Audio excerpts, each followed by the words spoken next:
नमस्कार दोस्तों, मैं Kumar Gaurav GMR competition as के इस ऑनलाइन प्लेटफॉर्म पर आप सभी लोगों का स्वागत करता हूं और आशा करता हूं, भगवान से प्रार्थना करता हूं कि आप सभी लोग स्वस्थ होंगे, सुरक्षित होंगे, घर में रहें, सुरक्षित रहें, सेफ रहें और सरकार की गाइडलाइन को ज़रूर फॉलो करें।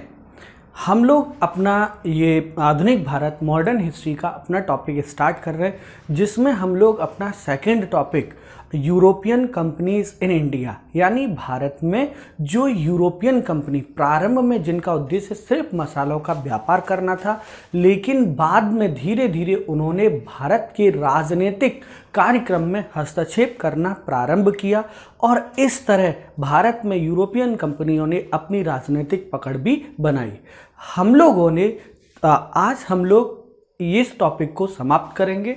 अभी लास्ट दो क्लास में, सबसे पहली क्लास में हमने पुर्तगाली, सबसे पहली क्लास जो हुई थी, फर्स्ट क्लास हुई थी यूरोपियन कंपनीज इन इंडिया में, तो उसमें सबसे पहले हमने पुर्तगालीज को पढ़ा था, फिर उसके बाद हम लोगों ने डच को पढ़ा था, फिर उसके बाद हम लोगों ने कल की क्लास में अंग्रेजों को पढ़ा था। और बेटा आज हम लोग जो है डेन और फ्रांसीसी को पढ़ेंगे।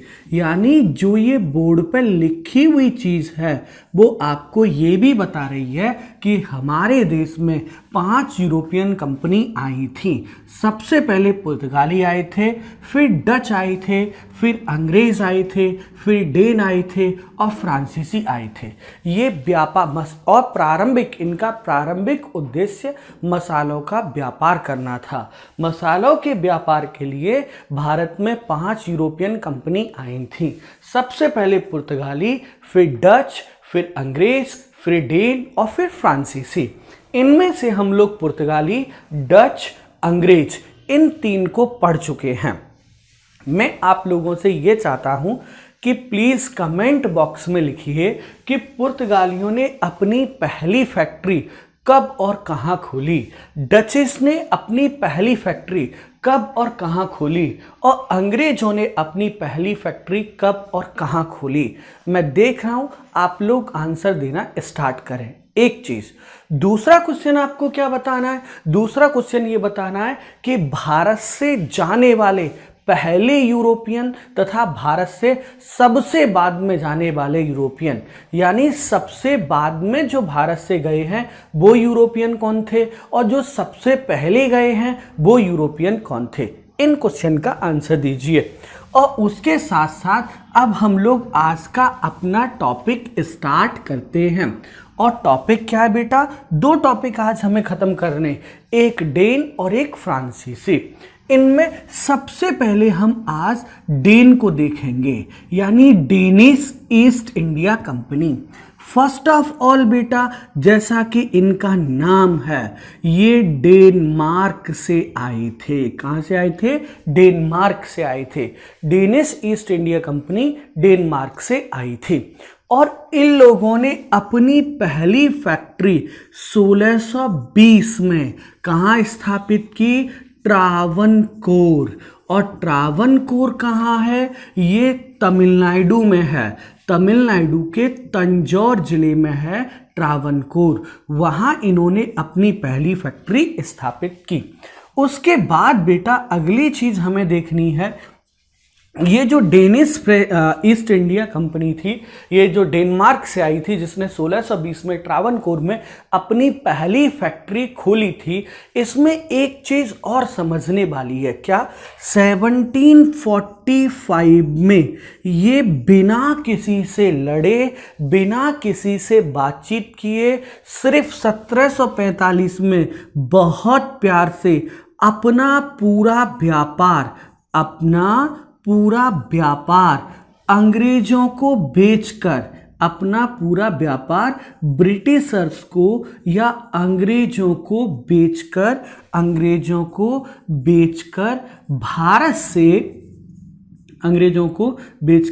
भारत से चीन चले गए। कहाँ चले गए? चाइना या चीन चले गए, इस तरह। लेकिन इन्होंने भारत में अपनी ईसाई धर्म के प्रचार प्रसार संबंधी गतिविधियां जारी रखी। दोबारा से समझिएगा एक बार, डेनिस या डेन, ये डेनमार्क से आए थे।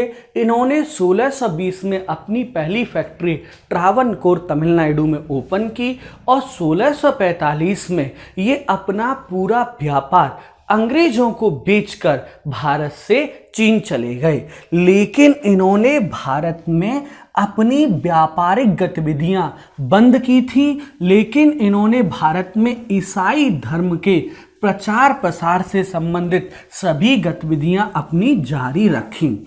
अब हम लास्ट यूरोपियन कंपनी को पढ़ने जा रहे हैं, इसके साथ ही ये टॉपिक समाप्त हो जाएगा और इसमें आपको बहुत अच्छा भी लगेगा और मज़ा भी आएगा। सुनिए, लास्ट जो यूरोपियन कंपनी थी वो थे आपके फ्रांसीसी, यानी फ्रेंच ईस्ट इंडिया कंपनी, फ्रांसीसी।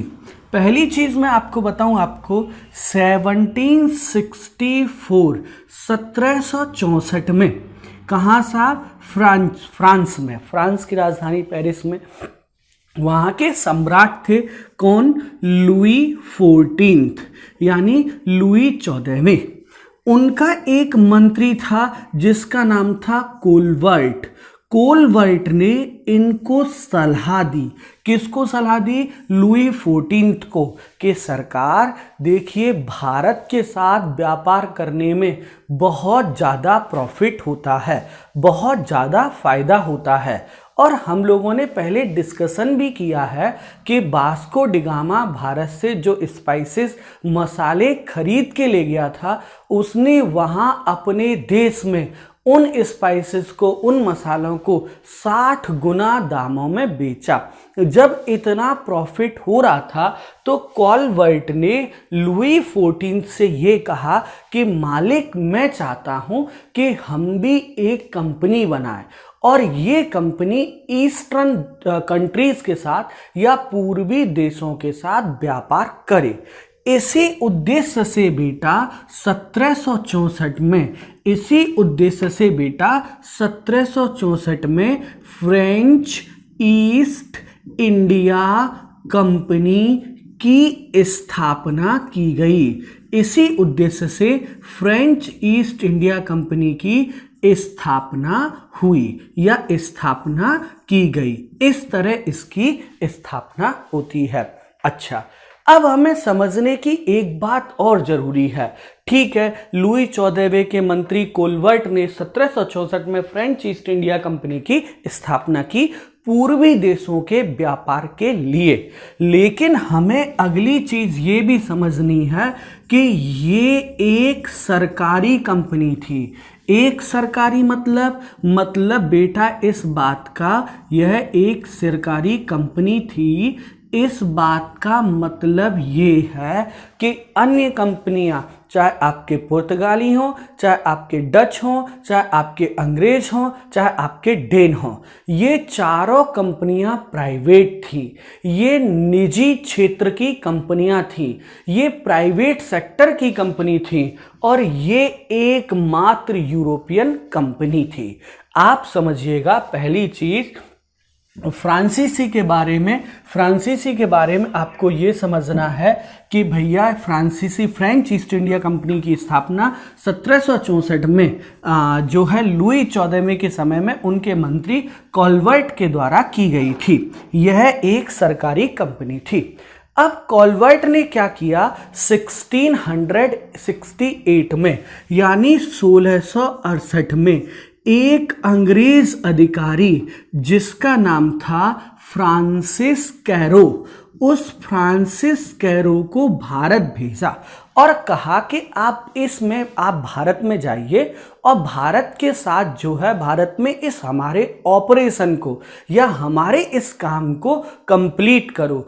भारत के साथ जाकर भारत से व्यापार प्रारंभ करो। अच्छा, उसने कहा भारत के साथ व्यापार प्रारंभ करो। तो इस फ्रांसिस कैरो ने अपना एक ईरानी मित्र, अपना एक ईरानी दोस्त जिसका नाम था मराकर, उसको लिया और उसको लेके ये भारत आया और जब ये भारत आया तो इन दोनों लोगों ने मिलके सूरत में पहली फैक्ट्री या सूरत में फर्स्ट फैक्ट्री की स्थापना की। कब स्थापना की? 1668 में। दोबारा से सुनिएगा, जो फ्रांसीसी मंत्री थे जिनका नाम कॉलवर्ट था, कॉलवर्ट ने फ्रांसिस कैरो को ये जिम्मेदारी दी कि आप भारत जाइए और भारत जाके जितने प्रोग्राम हैं, जितने ऑपरेशन हैं, जितना व्यापार का कार्यकाज है उसको आप आगे बढ़ाइए। फ्रांसिस कैरो भारत आया और उसने अपने ईरानी मित्र मराकर के साथ सूरत में पहली फैक्ट्री की स्थापना की। फिर उसके बाद अगला पॉइंट, इसी मराकर ने, जो कि फ्रांसिस कैरो का मित्र था, उसी मराकर ने क्या किया बेटा? उस मराकर ने 1669 में मूसलीपट्टनम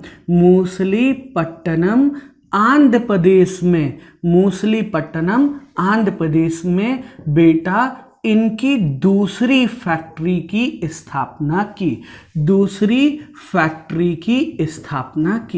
और दूसरी फैक्ट्री की जब स्थापना हुई है तो उसके बाद अब इन्होंने ये देखा। देखो एक चीज और मैं आपको बता दूं, आप प्लीज इस बात को समझिएगा कि जो ये फ्रांसिस कैरो हैं, इन्होंने सूरत में फैक्ट्री की स्थापना कर दी। जो मराकर हैं उन्होंने मूसलीपट्टनम आंध्र प्रदेश में स्थापना की।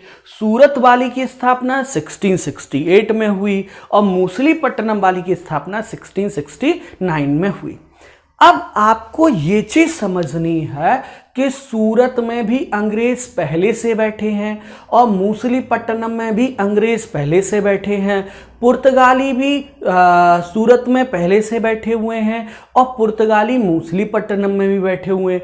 डच जो हैं वो भी सूरत में बैठे हुए हैं और डच जो हैं वो मूसलीपट्टनम में भी बैठे हुए हैं। तो बहुत टेंशन टाइट था, बहुत ही ज़्यादा दिक्कत थी, व्यापार में बहुत समस्याएं आ रही थी। और एक नया फ्रांसीसी अधिकारी भारत आया और इस फ्रांसीसी अधिकारी का नाम था फ्रैंको मार्टिन। इस फ्रैंको मार्टिन ने बेटा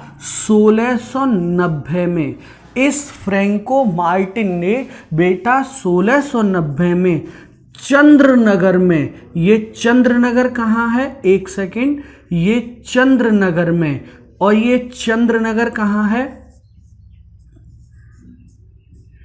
चंद्रनगर बंगाल में अपनी फैक्ट्री की स्थापना की, ताकि क्या हो सके, थोड़ा सा जो कंपटीशन है, जो थोड़ा सा आपस में मारामारी मची हुई है व्यापार के लिए, उसमें थोड़ा सा इनको फायदा हो। तो फ्रैंको मार्टिन ने 1690 में क्या किया बेटा? इसने चंद्रनगर बंगाल में जो है वो अपनी फैक्ट्री स्थापना की। हालांकि इस फ्रैंको मार्टिन ने एक अपने फेमस शहर पांडिचेरी, जिसे आजकल हम लोग पुदुचेरी के नाम से भी जानते हैं, इसने 1690 फ्रैंको मार्टिन ने पांडिचेरी की भी स्थापना की। पांडिचेरी की भी स्थापना की। अब सुनिए जरा प्लीज एक सेकंड, हम लोग फ्रांसीसी पढ़ रहे हैं। सबसे पहले 1664 में फ्रेंच ईस्ट इंडिया कंपनी की स्थापना की गई। किसके द्वारा? लुई 14वें के एक मंत्री कॉलवर्ट के द्वारा। दूसरी बात, 1668 में सूरत में फ्रांसिस कैरो के द्वारा पहली फैक्ट्री खोली गई। 1669 में मराकर के द्वारा क्या किया गया? मूसलीपट्टनम में फैक्ट्री खोली गई।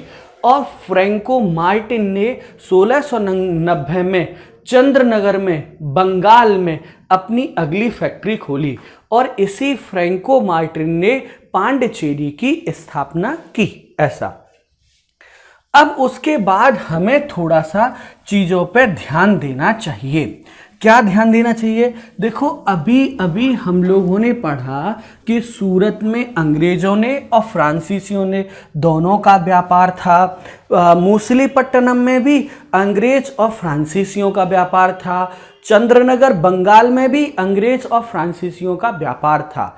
तो इन लोगों के बीच में व्यापारिक एका अधिकार के लिए बेटा, इन दोनों के बीच में व्यापारिक एका अधिकार के लिए, एकाधिकार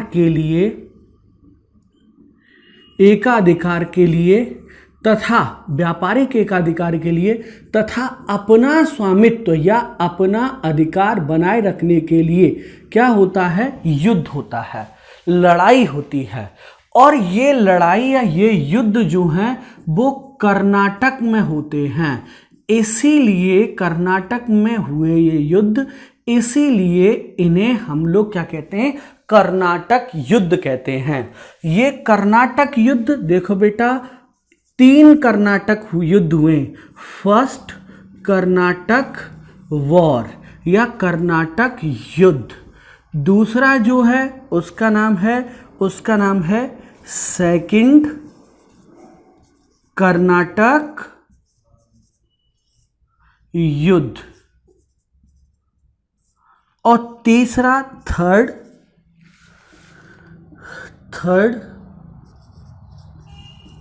कर्नाटक युद्ध। ये 3 हैं। अच्छा, फर्स्ट कर्नाटक युद्ध जो है बेटा वो हुआ था आपका कब? 1646 से 48 तक। दूसरा जो हुआ है वो हुआ है 1649 से और 54 तक। और तीसरा जो हुआ है बेटा वो हुआ है आपका 1655 से और 56 से, माफ़ी चाहूँगा, 56 से 63। ये 3 युद्ध हुए।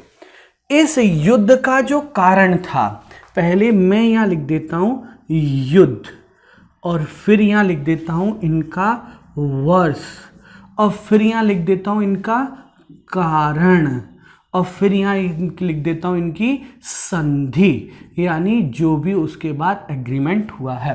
First Karnataka war, second Karnataka war, third Karnataka war. First Karnataka war जो है 1664 से 48 तक हुआ है, 1646 से 1648 के बीच में। दूसरा कर्नाटक युद्ध जो है वो 1649 से 54 के बीच में हुआ है। तीसरा कर्नाटक युद्ध जो है वो 1656 से 1663 के बीच में हुआ है। बेटा इसका कारण देखो, पहले युद्ध का जो कारण था, फर्स्ट कर्नाटक वॉर का जो कारण था वो था ऑस्ट्रिया में उत्तराधिकार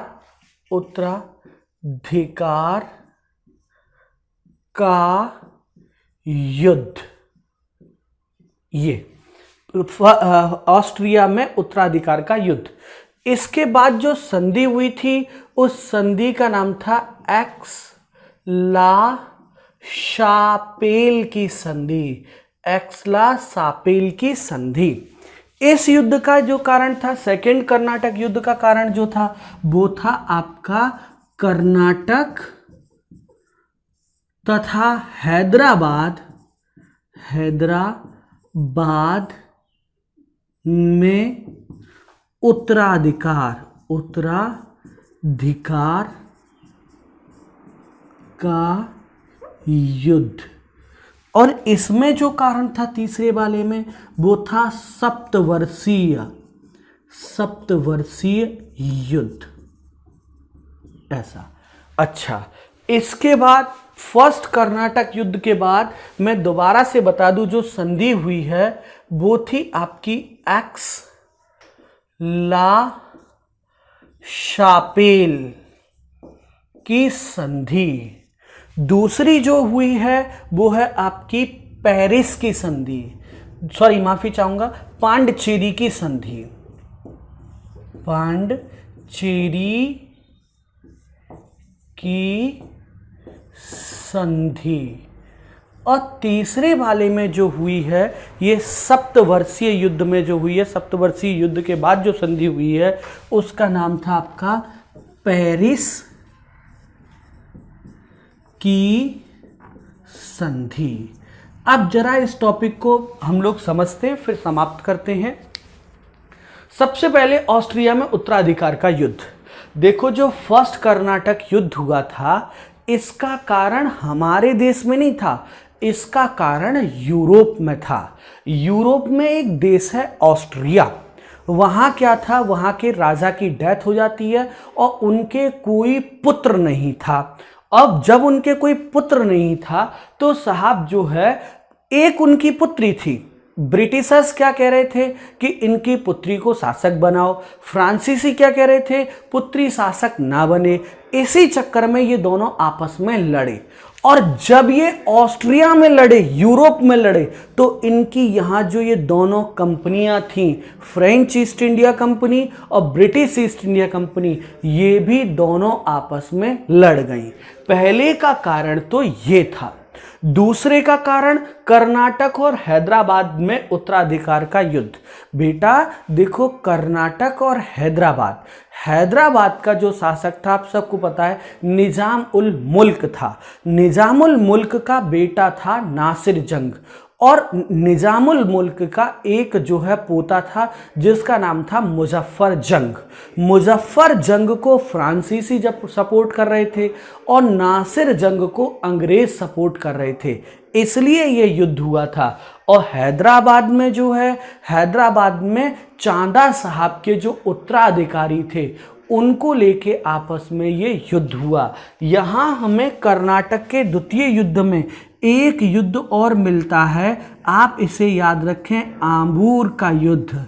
आमूर का युद्ध भी यहीं आता है। हालांकि यहाँ हम एक और लगा सकते हैं, सेंट थॉमे का युद्ध, ये भी इसी युद्ध से संबंधित है। और कर्नाटक का तृतीय युद्ध, ये सप्तवर्षीय युद्ध, ये देखो 7 साल चला था, इसीलिए इसे सप्तवर्षीय युद्ध भी कहते हैं। या इसके साथ साथ मैं आपको बताऊं इसका एक कारण क्या है, कर्नाटक के तृतीय युद्ध का कारण क्या है। देखिए ऑस्ट्रिया और प्रास, प्रास जो है, प्रास आजकल जो जर्मनी है इसका प्राचीन नाम प्रास है।